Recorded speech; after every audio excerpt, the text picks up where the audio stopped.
देंगे तो हमारे बच्चे सब ताली बजाते हैं बड़ी जोर से।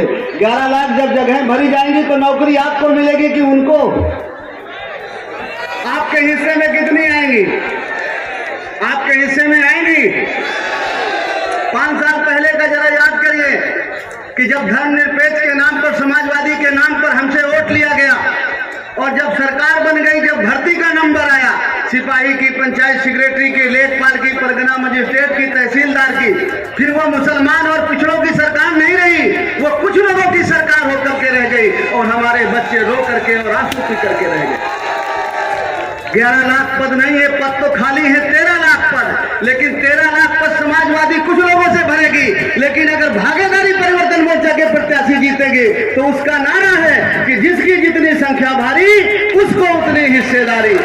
हम चाहते हैं, हम ये चाहते हैं कि अगर अखिलेश यादव जी के लोग सिपाही होंगे तो हमारे तालिब भाई के भी लोग सिपाही होंगे, राजपूत जी के लोग भी सिपाही होंगे, देवेंद्र साग जी के भी लोग सिपाही होंगे। सबके लोगों को जाने का मौका मिलेगा, सबको लोगों को आगे बढ़ने का मौका मिलेगा। ये सही है कि गलत? ऐसा होना चाहिए कि नहीं? सबको हिस्सा मिलना चाहिए कि नहीं? सबको भागीदारी मिलना चाहिए कि नहीं? कि मिले चाहे ना मिले, समाजवादी हार जाए इसी नाम पर या बीजेपी हार जाए इसी नाम पर वोट देंगे हैं? कि भाई बीजेपी हराना है तो हमको वोट दे दो, बस इतना ही बहुत है। इतने में वोट देना है कि हिस्सेदारी के नाम पर देना है? आप चाहते हैं कि नहीं चाहते कि हमारा बच्चा भी सिपाही बने, दरोगा बने, लेखपाल बने, कलेक्टर बने, कप्तान बने? चाहते हैं कि नहीं चाहते हैं? चाहते हैं तो फिर तालिब को जिताना पड़ेगा, रुचि राजपूत को जिताना पड़ेगा और दिवाकर जी को जिताना पड़ेगा। चाहते हैं कि नहीं चाहते? बस यही कुछ बातें मुझे आप लोगों से कहनी थी। हम लोगों को आगे भी जाना है।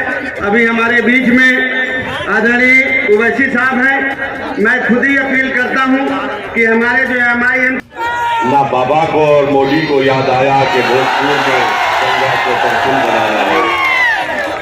अगर पुल बना दिया जाता तो हरदोई और लखनऊ यहाँ से करीब हो जाता, यहाँ के व्यापारियों को, यहाँ पर किसानों को फायदा हो जाता। मगर बीजेपी और सपा नहीं चाहती कि भोजपुर के जनता को, भोजपुर के किसानों को और भोजपुर के जो बिजनेसमैन हैं उनको उससे फायदा मिले। एक पुल नहीं बना पाए, अब आकर बड़े बड़े दावे कर रहे हैं। सपा वाले कह रहे हैं कि भैया को वोट दे दो, हम जवानी कुर्बान कर देंगे, और मोदी और योगी के लोग कह रहे हैं कि आप हमको वोट दे दो, हम आसमान से तारे तोड़कर तुम्हारे कदमों में डाल देंगे। मगर उनमें इतनी हिम्मत और तौफीक नहीं हुई कि वो भोजपुर में एक ब्रिज को बना सके।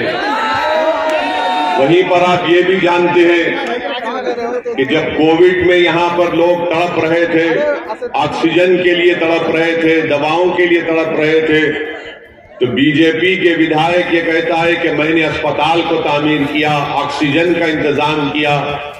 झूठ बोलना इनकी आदत और फितरत बन चुकी है। भोजपुर की जनता यहाँ से लखनऊ जा रही थी अपने बीमार रिश्तेदारों को लेकर। तीसरी बात आप जानते हैं कि किसानों को यहाँ पर फर्टिलाइजर नहीं मिलता, मगर डबल इंजन की बीजेपी की सरकार कुछ और बात करती है। मेरे अजीज दोस्तों और बुजुर्गों, यहाँ पर शिक्षा का कोई इंतजाम नहीं, मगर बीजेपी के लोग कहते हैं कि हमने बहुत बड़ा काम कर दिया।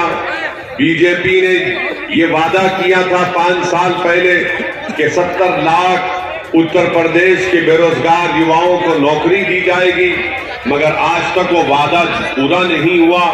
उस पर भी बीजेपी नाकाम साबित हुई। फर्रुखाबाद में और भोजपुर की जनता से ये झूठा वादा किया गया था कि गंगा एक्सप्रेसवे में आपको रोड डालकर दिया जाएगा, मगर आज तक वो काम नहीं हुआ। फर्रुखाबाद की जनता को ठगा गया, भोजपुर की जनता को धोखा दे दिया गया। मैं आपसे वादा कर रहा हूं कि आप जाप के और मंजलिस के प्रत्याशी को कामयाब करिए। इंशाअल्लाह ताला पुल भी बनेगा, गंगा एक्सप्रेसवे से रोड भी बनाई जाएगी। मैं आपसे आपसे ये भी वादा कर रहा हूं कि किसानों को जो खाद डबल इंजन की सरकार नहीं दे पाई है, मैं उन किसानों से वादा कर रहा हूं कि आप बाबू सिंह